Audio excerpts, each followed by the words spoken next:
Hey guys, it's Griffin from Motormount Media here, and recently I got the chance to attend the press days at the 2021 LA Auto Show. And for it being my first time ever doing something like this, I was quite amazed and in awe with all the access you're able to receive as a member of media. Anyways, I won't hold you for much longer, so let's jump into the recap. Starting with the overall theme this year, the auto show had a heavy emphasis on EV and the mobility industry.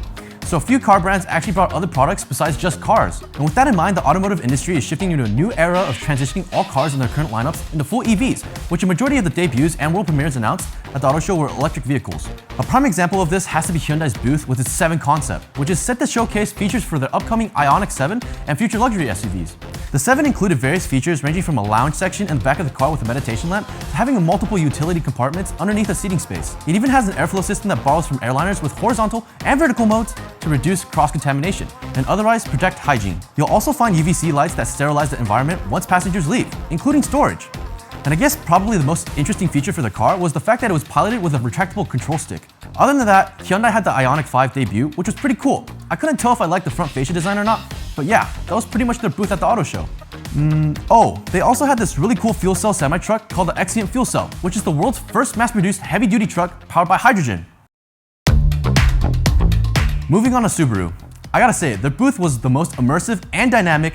Not only did they provide a track theme for the WRX product, but they also brought a whole outdoor theme with the National Park inspired visuals as well. They even had a cross bridge implemented for the outdoor portion of the booth.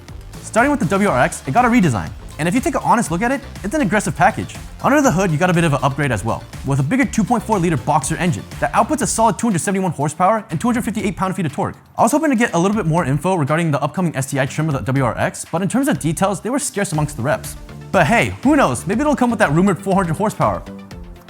Subaru also brought along the BRZ, which was basically the rebadged GR86 for the track-oriented portion of the booth. But moving along to the other side, they gave us a glimpse at their up-and-coming SUVs and sedans, but the highlight there was the all-new 2023 Solterra. This car is the brand's main point of attraction and purpose for their very green and nature-esque theme, since it's their first all-electric vehicle, which stands by the overall theme of the auto show. The Solterra is an all-wheel drive electric compact crossover that is based off of the same exact sister car, the Toyota BZ4X. It's still early days regarding the finer performance details of the car, since it won't go on sale until the latter half of 2022, but one can expect to have around 220 plus miles of range. So yeah, it's definitely an interesting car, especially with that two-tone front fascia look. It's a cool car, and I like the interior of it. So yeah, that was Subaru with definitely hands down the most interesting and best looking booth in my books.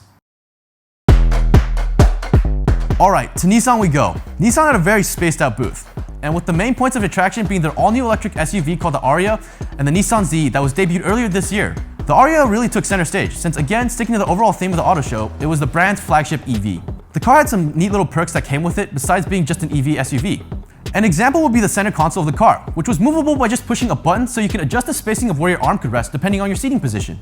I liked how Nissan actually integrated the temperature and AC controls into the front trim itself, with the use of haptic touch controls, which made it look hidden. Besides that though, the car's interior took a very minimalistic approach, with the center infotainment system being an extension of the driver's dashboard, so it's basically just one long screen. Performance-wise, the car offered a range of up to 300 miles and a power output of up to 389 horsepower. The car also offered Nissan's improved semi-autonomous perk called Pro Pilot 2.0, which basically offers what you get in a Tesla Model 3. The Nissan Z was present at their booth as well, looking much better in person than what online photos provide in my opinion. The front fascia is still questionable, but overall, the package is an aggressive one, especially when you see the car right in front of you. And yeah, that was the Nissan booth for you guys. Spacious but fairly intriguing with their all-new Ariya and the new Z. Alright, the last brand I'm covering for this video was by far my favorite one, which was Porsche.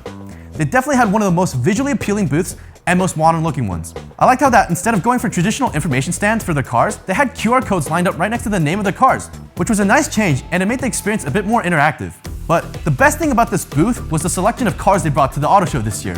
The new 911 GT3 was there, the 718 Cayman GT4 RS and its Club Sport variant was there, as well as the 3 different Taycan trims. And by far my favorite, which is the Mission R concept car. Getting to see that thing in person was just wow, just mind-blowing. You know, if all electric race cars looked anything remotely close to that, I would be the biggest fanboy for EV sports. But I'll stick to F1 for now. Anyways, the Mission R concept really showcased that Porsche always knows how to deliver stunning concept cars, and knowing their track record, there is a high possibility of them for making that car a reality for people to drive in the future. The GT4 RS Club Sport was another beauty in the showroom, and being able to sit in it was like me as a kid in a candy shop. Whew. Porsche was a definite must-go-to type of booth for me at the auto show. Well, that was my day one recap of the 2021 LA Auto Show. And if you guys enjoyed that video, feel free to leave a like, a comment of what you guys thought was the coolest car in the video, and most importantly, subscribe. Thanks for watching. Ciao.